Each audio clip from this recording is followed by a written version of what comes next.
एक कन्या जो अग्नि की ज्वाला से प्रकट हुई, एक स्त्री जिसे समय ने 5 पतियों का धर्म दिया और एक नाम जिसे सदियों तक गलत समझा गया, द्रौपदी।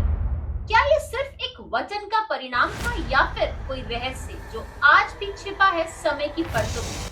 आइए आज खोलते हैं महाभारत की सबसे जटिल कथा का दरवाजा। भारत की महान ग्रंथ महाभारत में कई रहस्य छिपे हैं, लेकिन एक सवाल जो हर किसी के मन में आता है, आखिर क्यों द्रौपदी ने एक नहीं बल्कि 5-5 पांडवों से विवाह किया?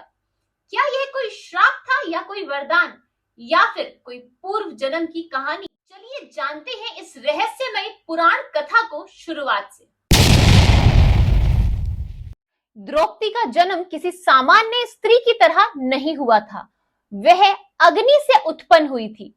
उनके पिता राजा द्रुपद ने यह यज्ञ करवाया था। राजा द्रुपद ने संकल्प लिया था उन्हें एक ऐसा पुत्र चाहिए जो द्रोणाचार्य से बदला ले सके। इस यज्ञ से 2 संतानों का जन्म हुआ, धृष्टद्युम्न और एक दिव्य कन्या द्रौपदी। क्योंकि वह अग्नि कुंड से उत्पन्न हुई थी, इसीलिए उन्हें यज्ञ सेनी भी कहा जाता है।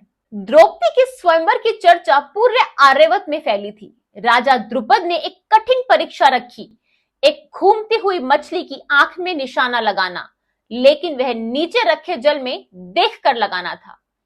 कई महारथी आए, कर्ण, शिशुपाल, दुर्योधन, लेकिन कोई भी सफल नहीं हो पाया। जब कर्ण ने प्रयास किया तो द्रौपदी ने उन्हें रोक दिया, यह कहकर कि वो एक सूत पुत्र है, इसलिए वो इस स्वयंवर में भाग नहीं ले सकते हैं। कोई भी वीर इस परीक्षा को पार नहीं कर पा रहा था। तब एक ब्राह्मण वेशधारी युवक ने आकर इस परीक्षा को पार किया और द्रौपदी के स्वयंवर को जीता। ये थे अर्जुन। उनके साथ वहां पर भीम भी थे। द्रौपदी ने जयमाला अर्जुन को पहनाई और पांडव द्रौपदी को घर ले आए। पांडव जब द्रौपदी को घर लाए तो अपनी माता कुंती को पुकारा और कहा, मां देखो हम क्या लाए हैं। तो बिना देखे ही कुंती ने कह दिया, जो भी लाए हो आपस में बांट लो। एक साधारण वाक्य जिसने भारत का इतिहास बदल डाला।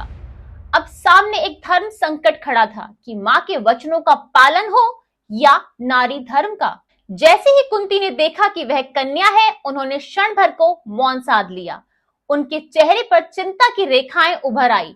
उन्होंने युधिष्ठिर की ओर देखा और कहा, पुत्र, मेरे मुख से कभी धर्म विरुद्ध वाक्य नहीं निकल सकता।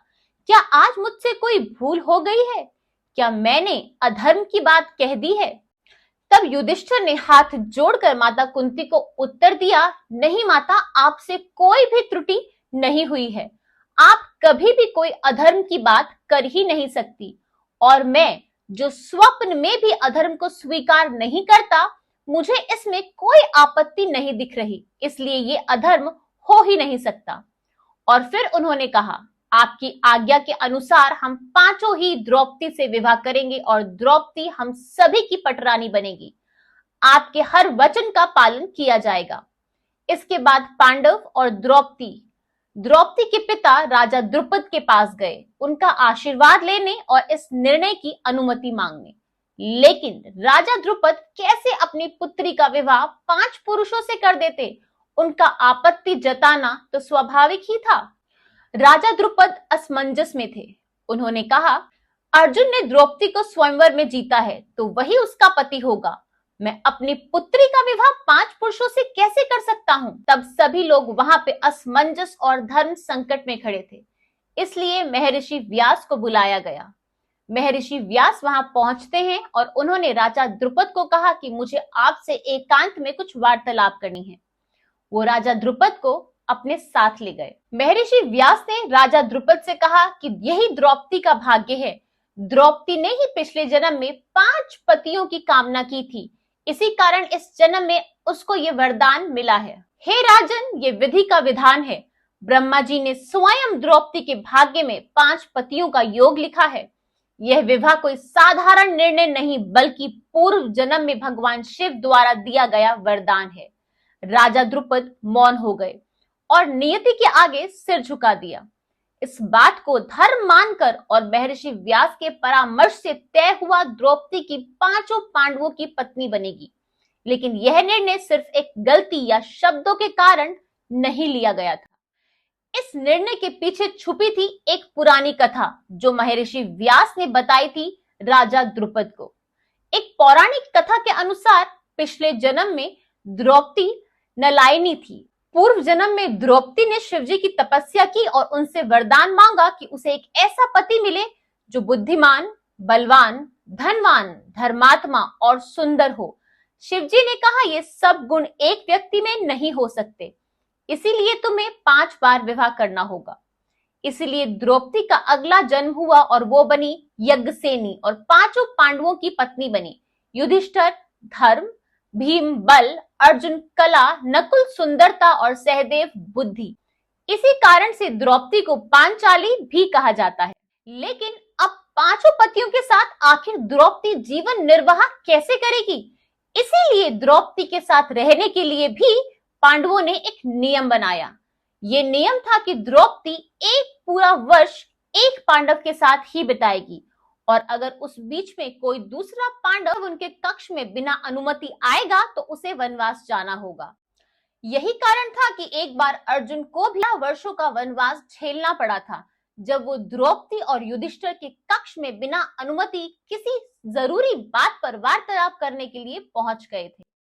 तो ये थी कहानी एक श्राप, एक वरदान, एक वचन और एक यज्ञ की, जिसने द्रौपदी को 5 पांडवों की पत्नी बना दिया। द्रौपदी एक स्त्री, एक शक्ति, एक रहस्य, जिसने न केवल 5 पतियों को जोड़ा बल्कि एक महायुद्ध की ज्वाला को भी सुलगाया। क्या महाभारत के युद्ध के लिए ये सभी कुछ पूर्व निर्धारित था और ये सब कुछ ईश्वरीय योजना का एक हिस्सा ही था?